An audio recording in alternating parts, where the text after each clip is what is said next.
Halo, Assalamualaikum, berjumpa kembali di channel Siwar TV.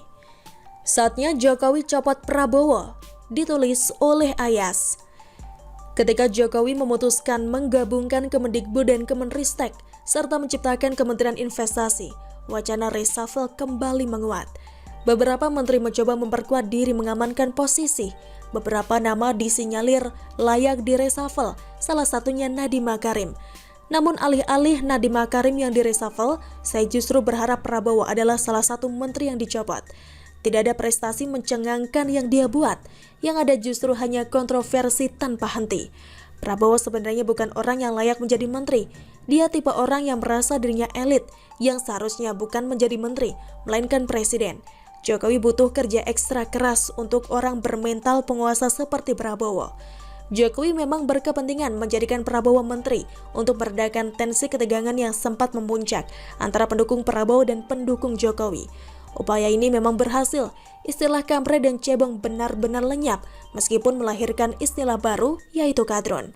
Namun sepertinya Jokowi perlu meninjau kembali keputusannya memilih Prabowo mengisi pos Menteri Pertahanan. Toh perseteruan cebong dan kampret sudah selesai. Toh keberadaan Prabowo di kabinet tidak membuat Gerindra sepenuh hati mendukung pemerintah. Nyatanya Fadlizon masih konsisten nyinyir kepada Presiden Jokowi. Selain itu, beberapa kejadian akhir-akhir ini juga layak menjadi pertimbangan untuk benar-benar menendang Prabowo dari jabatan Menhan. Kejadian-kejadian berikut antara lain. Pertama, Prabowo telah memaksakan kehendak agar orang-orangnya masuk menjadi Dewan Direksi BUMN. Awalnya, Kementerian BUMN menolak nama-nama yang diajukan oleh Prabowo, sampai akhirnya membuat Prabowo marah.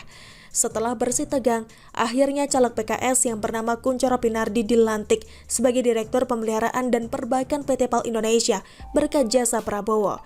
Perilaku Prabowo yang marah-marah agar orang-orang masuk ke dalam Dewan Direksi BUMN tentu tidak baik dan sangat berbahaya. Seorang presiden saja tidak boleh bertindak seperti itu, apalagi hanya seorang menteri. Masuknya orang PKS ke dalam Dewan Direksi BUMN juga mencederai asas demokrasi, sebab PKS bukanlah partai pendukung pemerintah.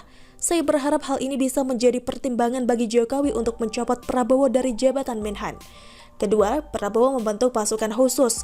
Diberitahukan bahwa Menteri Pertahanan atau Menhan Prabowo Subianto disebutkan membentuk satuan khusus bernama Detasmen Pengawal Khusus atau Denwalsus. Denwalsus memiliki tugas di bidang pengawalan dan pengamanan, diantaranya menjaga keamanan markas Kementerian Pertahanan atau Kemhan Prabowo, tamu-tamu khusus Kementerian Pertahanan, dan tugas penting lainnya. Pembentukan pasukan khusus ini tentu patut dicurigai. Seorang presiden saja hanya punya pas pampres, tidak punya pasukan khusus yang dibentuk oleh Prabowo. Jangan sampai pembentukan pasukan khusus ini hanya dalih bagi Prabowo untuk menyusun kekuatan, menciptakan pasukan yang lebih loyal kepada dirinya dibandingkan presiden. Posisi Prabowo di Menhan juga cukup berbahaya, sebab seandainya sebuah negara terjadi kekosongan pemimpin atau presiden dan wakil presiden, maka yang bertugas menjalankan roda pemerintahan adalah Menteri Pertahanan. Sangat berbahaya Menteri Pertahanan diisi oleh mantan rival, lebih-lebih sudah membentuk pasukan khusus. Oleh sebab itu saya berharap hal ini juga menjadi pertimbangan bagi Jokowi untuk mencopot Prabowo. Ketiga, hilangnya kapal selam KRI Nanggala 402 saat melakukan latihan di perairan utara Bali yang sekarang telah dinyatakan tenggelam oleh TNI. Musibah ini mungkin saja tidak terkait langsung dengan Prabowo, namun hal ini juga bisa menjadi konfirmasi bahwa kinerja Prabowo sebagai Menteri Pertahanan bisa dianggap buruk karena sampai terjadi sebuah kapal selam tenggelam padahal hanya untuk latihan. Tenggelamnya kapal selam KRI Nanggala 402 juga menjadi catatan hitam untuk karir Prabowo sebagai Menteri Pertahanan, sebab dia tidak mampu menyelamatkan kapal selam tersebut. Memang tidak mudah untuk menyelamatkan kapal selam yang tenggelam, butuh alat khusus yang canggih dan saat ini Indonesia belum punya. Namun setidaknya peristiwa ini sudah menjadi Namun setidaknya peristiwa ini bisa menjadi bahan pertimbangan bagi Jokowi untuk mencopot Prabowo. Sekarang menjadi saat yang tepat untuk menendang Prabowo dari kabinet. Saya yakin dicopotnya Prabowo dari Menteri Pertahanan tidak akan berdampak serius terhadap pemerintahan Jokowi. Jokowi tidak perlu takut Prabowo akan menjadi oposisi yang membahayakan. Saat ini posisi Jokowi berkali lipat lebih kuat dibanding Prabowo. Bagaimana menurut Anda? Silakan tulis komen Anda di kolom komentar. Jangan lupa untuk like, subscribe, dan share. Siwar TV pamit, sampai jumpa. Wassalamualaikum warahmatullahi wabarakatuh.